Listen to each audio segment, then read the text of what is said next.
Bihar government released its findings of a caste-based census. OBCs, they are a significant number. There was a commission called Mandal Commission, which was constituted in 19. There is a Rohini Commission, which was constituted, I think, way back in the 5-6 years ago. And finally, after a lot of extensions, what are the pros and cons, guys? What are the benefits? And what are some of the issues relating to this caste-based census? Hi everyone, welcome. So in this video, we are going to discuss about a contentious issue which has been in the news for quite some time now. Bihar government released its findings of a caste-based census that it carried out recently, and it was announced last month. And there has been a growing demand for a caste-based census. It has been there for quite some time now. But after this Bihar government's report about Bihar caste-based census, there has been a growing demand from the opposition parties for a caste-based census. So in this video, we will understand the historical background, then what has been done in India till date, and what are the pros and cons of having this caste-based census, and then finally my view on this matter. So just to give you a brief historical background, so we had a decennial census, and even now we have a decadal or a decennial census, which is once every 10 years the census is conducted. Of course, 2021 census has been delayed because of COVID-19 pandemic, and then later because of various reasons. It will probably happen after the general election in 2024. But the last census which had caste-based data is 1931 census before independence. See, even today when the census happens, the scheduled caste and scheduled tribes are enumerated.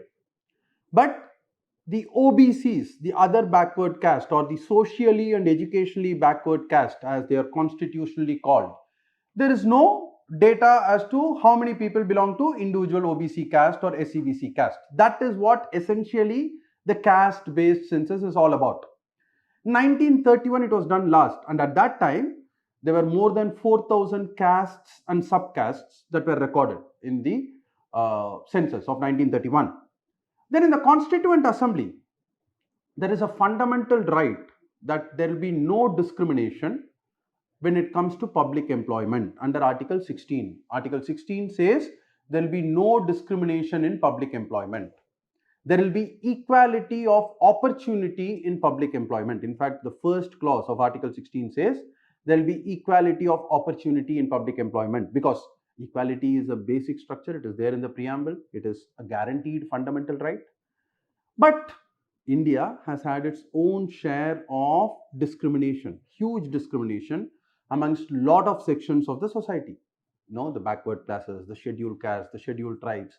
So if you just give equality of opportunity without taking care of the people who have been underprivileged for long periods of time, it will not result in justice in the society, because justice, social justice, is also equally important. Equality of opportunity may be there, but it will not translate to equality of outcomes if you don't give special treatment to the historically disadvantaged and underprivileged classes. So in fact, it's very interesting. There is an exception which is there in Article 16(4) now in the Constitution when it was adopted. In fact, it says that the fundamental rights which are guaranteed under Article 16, nothing in this article, shall prevent the state from making any special provisions for advancement of backward classes of citizens not adequately represented in the state.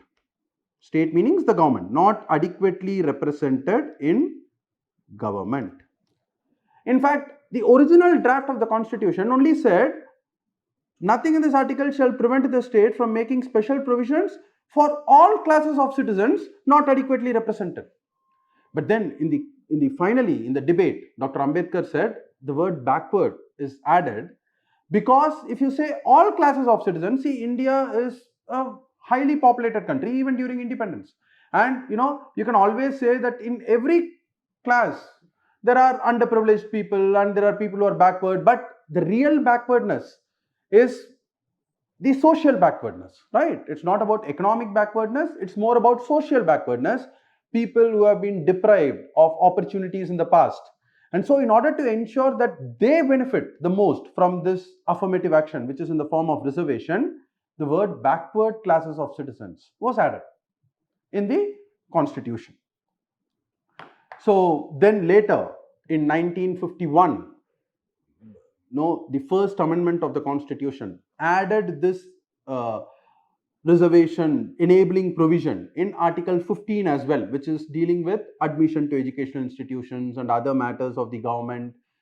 Special provisions can be made for socially and educationally backward classes, scheduled caste, and scheduled tribe. So, in fact, our reservation policy of the central government provided reservations for SCs and STs to begin with, scheduled caste and scheduled tribes. And in 1982, that number was fixed at 15% for scheduled caste because they constitute close to 16 to 17% of the Indian population as per 2011 census. And it is fixed at 7.5% for the scheduled tribe because they constitute roughly around 8.5% of the population as per 2011 census.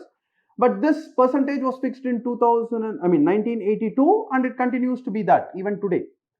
But OBCs, they are a significant number.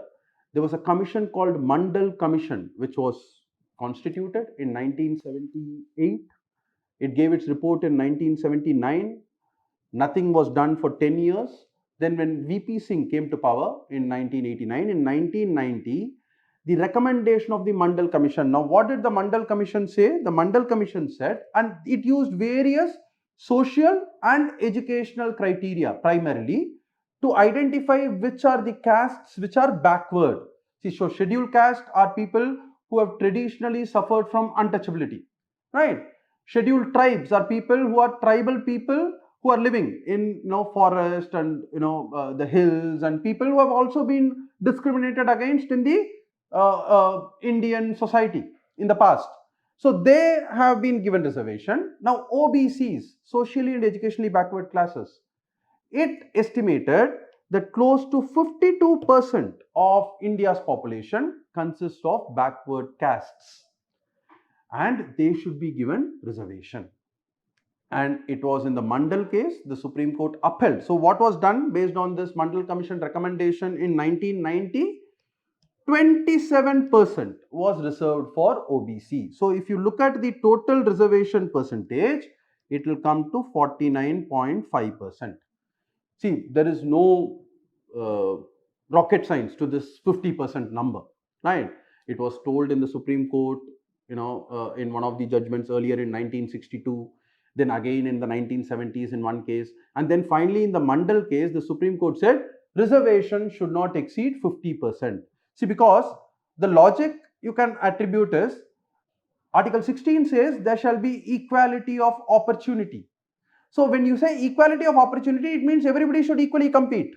But considering the special circumstances of India, there are so many underprivileged castes, backward caste, scheduled tribe, reservation can be up to 50%, was the judgment of the Supreme Court in the Indra Sani case or the Mandal case. In fact, there was a socio-economic caste census which was done in 2011. And this was done, I put down the website scccc.gov.in. People who are interested after watching this video, they can go and get more details about this SCCC from that website. So this was done by the Ministry of Rural Development, not by the Census Department, not under the Census Act, but it was done by the Ministry of Rural Development. And they had various criteria to assess the socio and economic caste status of this country. But guys, the economic aspect of this survey has been published in 2015, and it has been used by the Ministry of Rural Development for various schemes like MGNREGA, subsidies, PDS, etc. Now, there are criteria for including who are deprived, there are criteria for excluding who are deprived. I will not get into those details. People who are interested further can look at this website and get a detail of that. But the caste aspect of this has not been disclosed till date. You know why? Because very surprisingly, and that is because of overlapping, because of different spelling. See, Nair can be written as Nayar, it can be written as Nair, and it was a tableted, a tablet based survey, right? A paperless survey, but still people were required to feed in the various caste names, subcaste names, and so on and so forth. And to everybody's surprise, it gave a list of 46 lakh caste, subcaste, gotra, synonyms, surnames, etc. 46 lakhs, that is huge. The central list of OBCs consists of around 2,600 plus castes as on date in India. But this is 46 lakhs. So, and it has been largely pruned after that. The latest response of the government is that only around 1 crore people, still it has to be done for the rest 117 crore people as per 2011. They have been bucketed into largely these 2,600, 3,000 subcastes. But that number, the caste details of this SECC is not made public till date. Now, what is the present demand? Bihar, they have identified 85% of the people as belonging to backward castes. And, caste-wise breakup is also given. This has led to the demand from various opposition parties that we need caste-based census. The government says that, this will further divide the society. We will see the pros and cons of this in the next slide. But this is the present demand. There is a Rohini Commission, which was constituted, I think, way back in the 5-6 years ago. And finally, after a lot of extensions, they submitted their report in August 2023. Now, what is this Rohini Commission about? It was headed by a retired judge by name Ms. Rohini. So, the task to this commission was to subcategorize the OBCs. See, OBC today have 27% reservation in central government matters. In Tamil Nadu, there is backward caste and most backward caste. Similarly, in Bihar, there is backward caste and most backward caste. This is what is known as subcategorization. And the Rohini Commission purpose was to give recommendation on how to subcategorize this 27%. See, because this report also has not been made officially public till now. But there are reports, there are public online available reports which say that out of the 2,600 plus castes and subcastes in the central list, 25% of these 2,600 castes have garnered more than 97% of reservation benefits, be it in job or admission to educational institutions. And very shockingly, close to 1,000 subcastes, some 980 odd subcastes, do not have any representation at all at present. So guys, so as I told you, it's a complex issue. It's not a straightforward issue. See, because we have enough population in our country, right? It is a demographic dividend if we use it properly, no doubt. But still, the clamor for government jobs. See, government jobs itself are reducing now. Government is privatizing a lot of things. Government is giving a lot of things on contract. And all these are in private space. And in private space, there is no reservation. And only in the government sector, this reservation. So we are chasing a very small pie. The pie is not large. It is shrinking. And in that, there is, inequality even amongst the OBCs as to who gets the benefits and who does not get the benefit. So this is why the caste census demand has been made. Now, what are the pros and cons, guys? What are the benefits? And what are some of the issues relating to this caste-based census? See, first and foremost, deciding without data is like shooting in the dark. What is the decision that needs to be made? How subcategorization has to happen? Who should get more benefits? Who should get less benefits? All this has to be discussed with all the stakeholders. But the first thing you need is data, isn't it? Otherwise, you are just speculating. Oh, this community has advanced, and so their share should be reduced. I mean, you may be proven wrong. The myths may be busted. Oh, this community do not have representation at all, but you may be proven wrong again. For that, you need data, which will help in a rational decision making.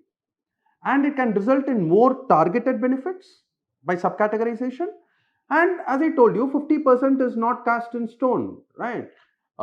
In fact, with the EWS reservation of 10 more percent, which has been provided for economically weaker sections, now the reservation in central government and in many of the state governments has gone up to 60%, right? 50% for the backward classes, SC and ST, and 10% for the EWS. But if there are large sections of people who still don't have representation, then it may be required to be increased. See, we all need a casteless society, but centuries, millennia of discrimination and underprivilege cannot be corrected in just 7 decades after independence. It's a work in progress. There are various pros and cons of every decision you take, but for that you need data. And if it is required to be increased, you can do that only based on data and not just based on opinions or beliefs, but rather based on data. But what are some of the issues which are raised? And there is some merit in it, no doubt. See, people fear that it can, even the ruling government at present feels that it will invigorate or it will strengthen the caste identity and divide people and reduce fraternity. But guys, caste is a reality in our country. It should go away, no doubt, but it's a reality today. So just by gathering the data, whether it will result in more division amongst the people, that is something which can be debated both ways. Politicization, everything gets politicized in our country. So this data will definitely be politicized by various political parties and groups according to their whims and fancies, but that is part of the democratic process. Equality of opportunity, which is the fundamental right. See, in fact, in the Constituent Assembly debate, Dr. Ambedkar, in fact, you can go and search it and find it for yourself. He said, it shouldn't happen that only 30% of the seats are for general unreserved category and 70% is reserved. Then it will result in violation of equality of opportunity principle. So there must be a limited number of seats which are reserved, and that should go to the backward classes. Now that is a very noble way of interpreting it, and which is good, and that is where we should reach. But ultimately, as I told you, we all want a casteless society, but it is going to take a lot of time because it's entrenched in the Indian system for so many millennia, for at least 3,000 years or so. So it is a work in progress. It has to go. It has to go on its own over maybe centuries of affirmative action that will bring equality of status and equality of opportunity to the people, irrespective of the group that they belong to. So, having said that, there are benefits, there are some issues which are valid, but in conclusion, I would like to say that having the data is the first step, if at all, if it has to be discussed and debated and finalized. The percentage may not be increased or may be increased. The subcategorization can happen or it may happen in parts. Each state may view it differently, but ultimately, data is something which is the basic need for doing it. So I hope that is something which is considered when the actual census happens after the general election. And from the UPSC angle, guys, critical analysis of the need for a caste census can be asked as a mains question, the basic introduction and the pros and cons that we discussed, and a conclusion can be given accordingly. But anyways, it should result in not disturbing the fraternity. From a UPSC answer point of view, it should not result in disturbing the fraternity and the unity and integrity of the country. But at the same time, data should be used for proper targeting of the benefits. So I hope you found this video useful. Thank you.